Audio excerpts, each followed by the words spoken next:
Good afternoon, everybody. Got your pre-weekend fishing report together.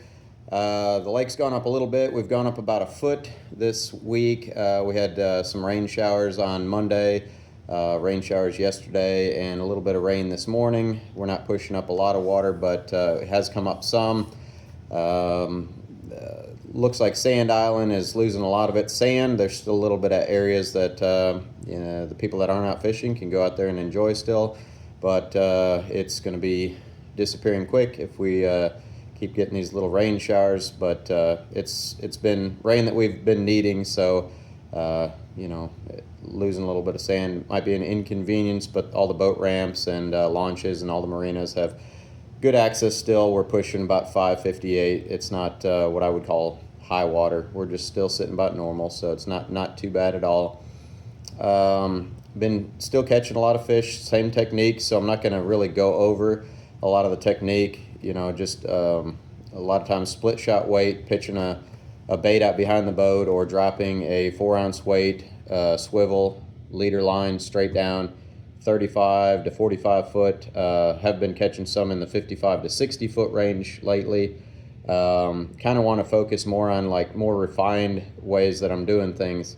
So on my line, when I'm running my live bait, I like to run, my main line is mono, and I run a 15-pound main line, and then on my leader line I run a 10 to 12-pound line, and I run a fluorocarbon on that.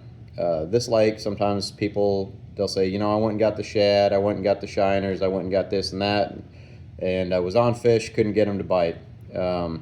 There's a lot of little things that seem to matter out here that make the difference between catching and not catching, and there's just those little bit differences sometimes.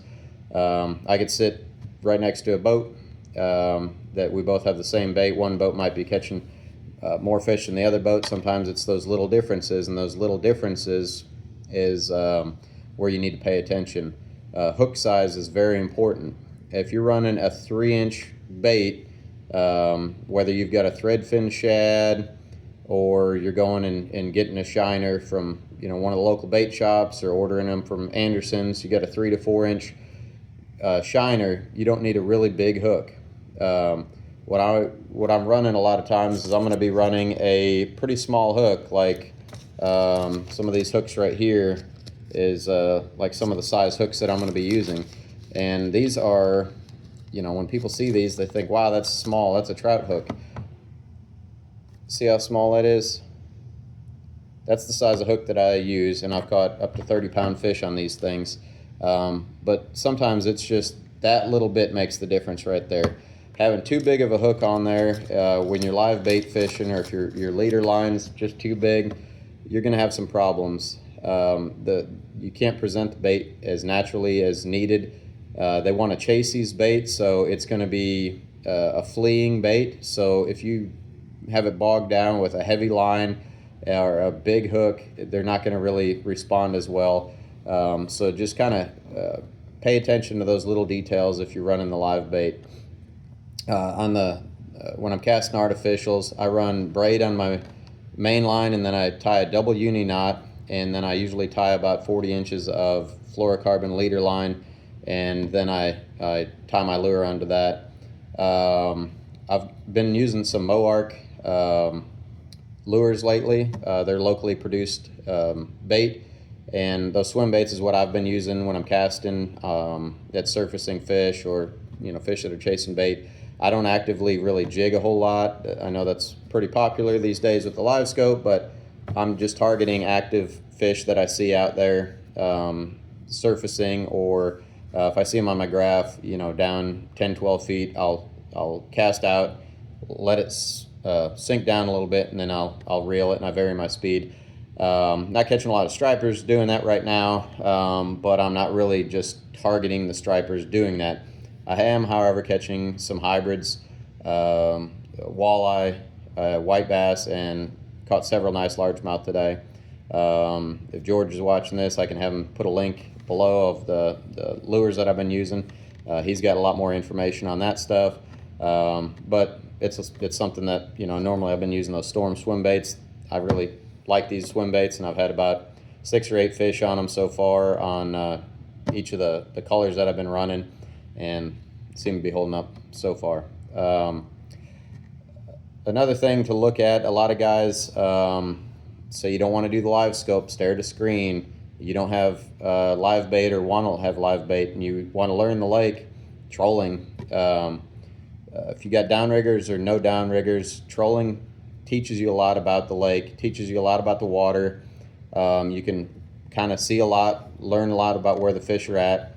I'm going to try and get one of my friends on here one day. We're going to talk a little bit more in depth about some techniques on how to troll, but trolling can do you a lot of good on learning, especially if you're trying to figure out a new area. The contours of the lake, you can see how the fish are holding on the graph, and then you could learn a lot about what you're doing. And trolling is, you could troll with your trolling motor. I know guys that just pull Alabama rigs with their trolling motor, trolling with your big engine.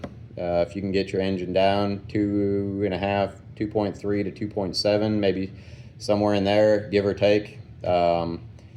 That works too, whether it's umbrella rigs, Alabama rigs, jigs, swim baits, that kind of stuff.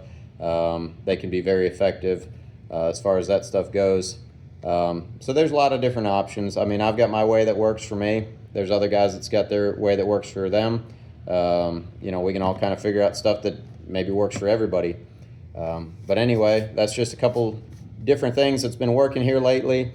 And hopefully you guys can pick up a couple tips here and there that help you become successful or more successful out there on the water. If you know something that maybe somebody else doesn't know when you see them out there, and you can help somebody out, man, you know, growing this fishing community and creating a place where people can go out there and be confident catching fish is really what I'd love to see.